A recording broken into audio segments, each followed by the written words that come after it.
Scott's Bluff is an excellent national park that stretches through the history of covered wagons, extreme geography, and perilous journeys through the plains and prairies and further west.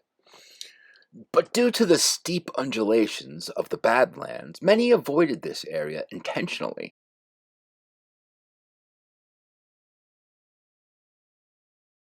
10,000 years, the surrounding region was used as a prairie pathway. Natives found resources around the North and South River to be plentiful. It's called the Old Oregon Trail, or Nebraska Highway 92. The road to the summit was built in 1851, replacing Rubidoux Pass as the preferred route through the hills on the Emigrant Trail.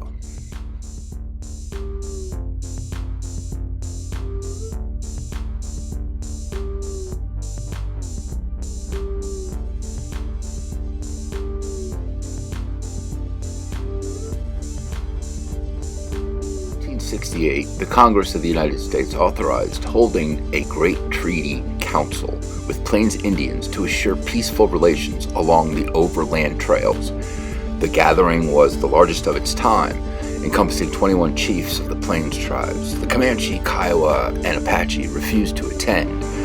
Initially, the treaty was dubbed the Horse Creek Treaty, but it was eventually considered a broken promise, so all parties involved that were still interested in peace gathered again to renegotiate in 1868, marking an end to hostilities along the plain.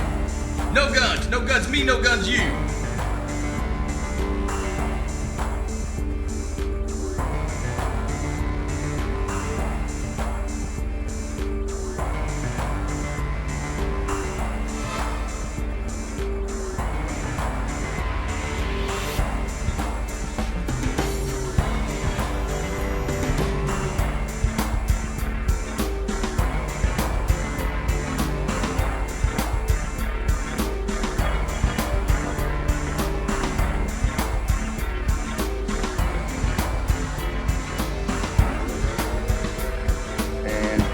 Rock and a couple other places.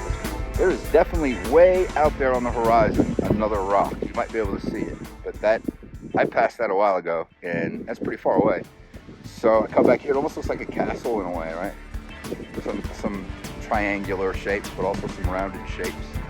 And so yeah, those are kind of cool rock formations we got out here. It's really nothing but wilderness, or should I say nature. There's not a lot of anything else, but just the nature of the natural world around you. Down below, I think we're near Cheyenne, Wyoming, and that's probably the closest major town here. But you have some like a granary out there, you know.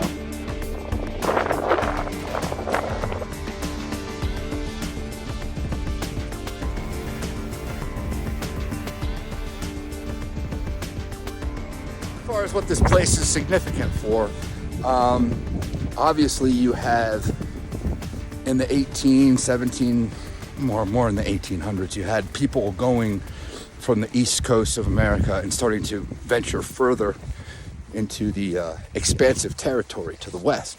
There's a couple problems though. You have a very difficult dollar stores along the way. You're not going to hit any Walmarts, and to be honest with you, food would become very scarce pretty quickly. This is the middle of, there's not a lot of wildlife here because of people, but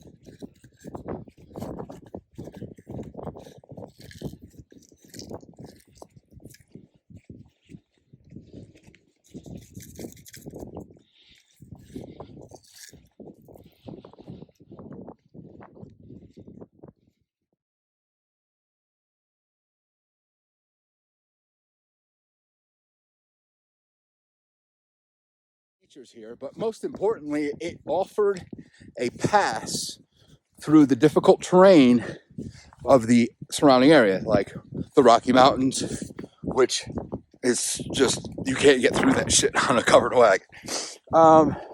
So this is one of the passes. It's Scott's Bluff, and it was predominantly used right around those periods. 1868, we signed some treaties. I can't remember the name of the Yeah, so there were some treaties made and stuff like that. It made it a little safer for the travelers to come through here. There wasn't a heck of a lot of violence right in this general area, but there was violence outside of this area. Trekking through here as maybe a 4-person family, a guy, a girl, and 2 kids, maybe a dog, you're going to have it rough, man.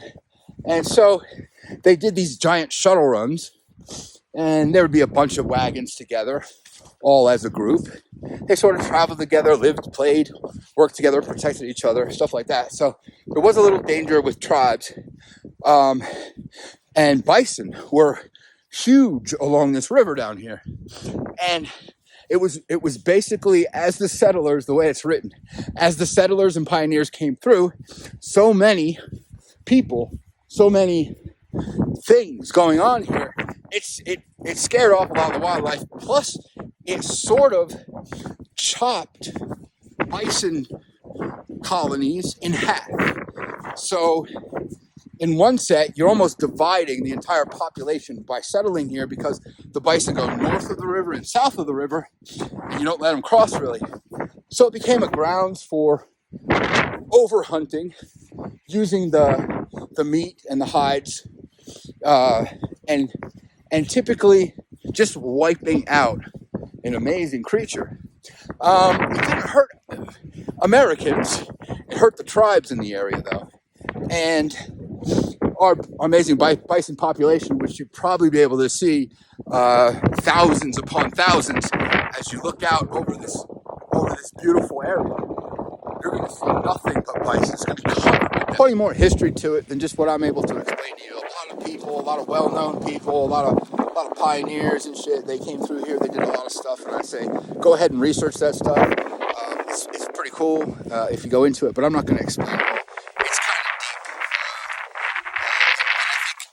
deep. Just getting a once over of it.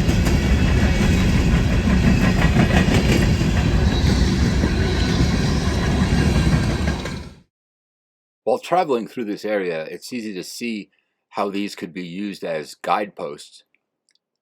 It would be a very obvious marker for anyone traveling in that area, and they could link up there and settle for a few nights before moving on.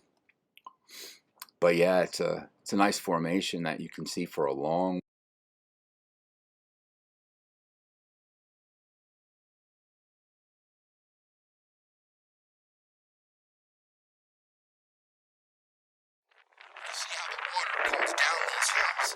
And sort of does what you want it to do. It flows right into those. It flows. Let's see here. So it flows. This high spot, and then it floods over there. So it's a pretty good place for all that. Holy shit, that's pretty far down. Crap.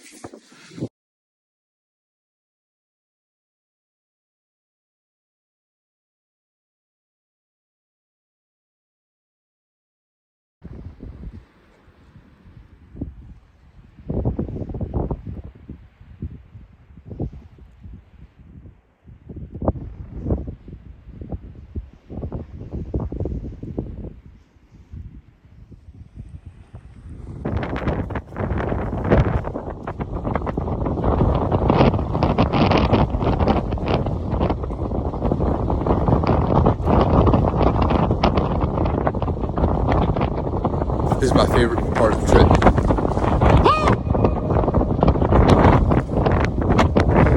Woo!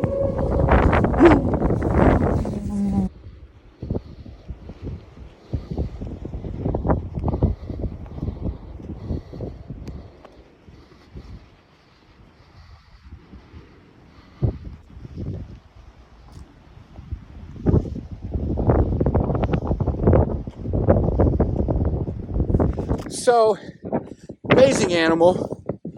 You know, it's got its respect, but definitely our efforts kind of put a nail in their coffin. So it was dangerous and difficult, and because it was along the Platte River, the North Platte River, there was constant fresh water for you, and a lot of wildlife down by the rivers. So it was a good route to take.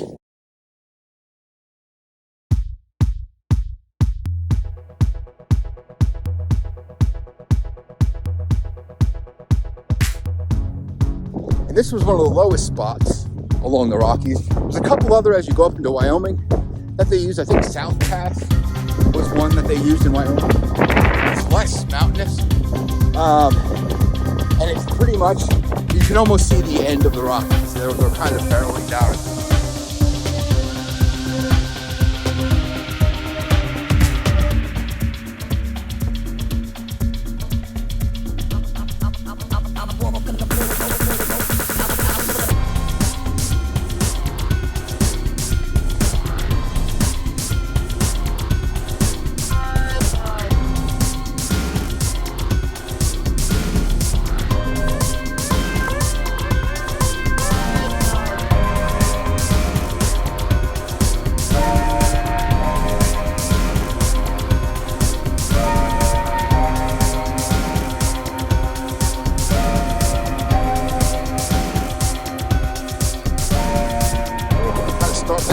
Bit again, but that was the preload spot. And a lot of these people, which is what this is called, traveled along the Oregon Trail. And the Oregon Trail could give you dysentery. You could blow your ford, meaning you try to cross the river and everything gets swept away. Or you get killed by outsiders or insiders, who knows. And it was kind of a difficult mission, not just in terms of food, not just in terms of transportation, but in terms of surveillance, weather, all that stuff. So it was perilous. But this is what they kind of did. And they came through here, they saw some amazing things. Settlers were happy and the pioneers were happy because they found a route which they could go through so they didn't have to climb freaking rocks. So that's why this is important. It's Nebraska, it's called Scott's Bluf, and it is pretty. You're up on a higher elevation.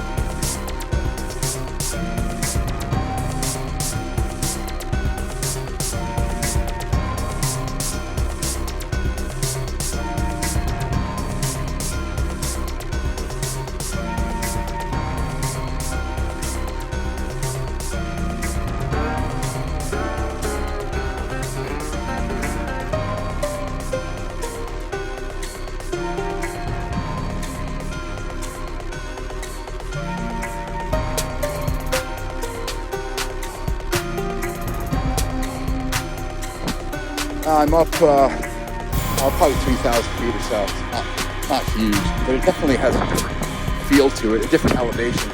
So this is sort of the backside of it. I'm gonna turn around for you and you see some of that.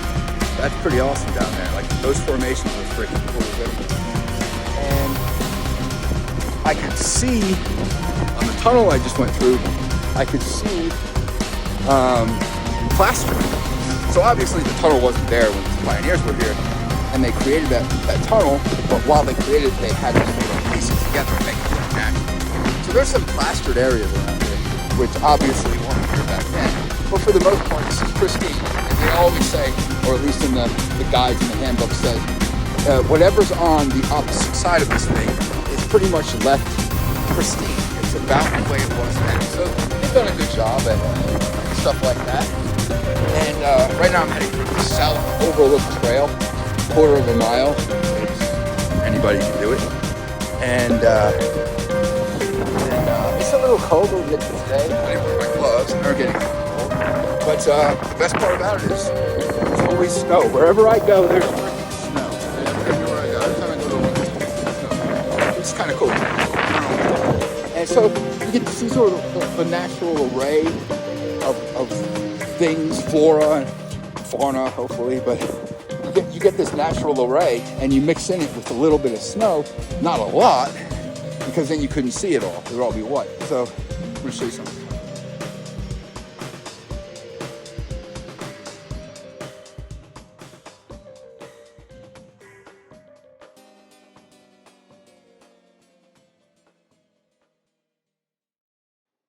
You may remember the 1989 movie Dances with Wolves.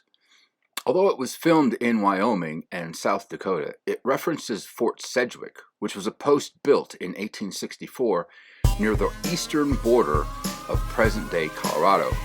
It was used to guard the overland stage route due to the increased skirmishes with Sioux and Cheyenne.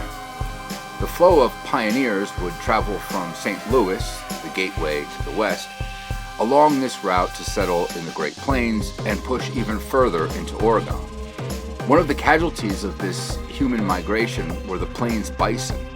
Naturally, the natives felt threatened as they watched their plentiful expanse become overpopulated and resources become obsolete.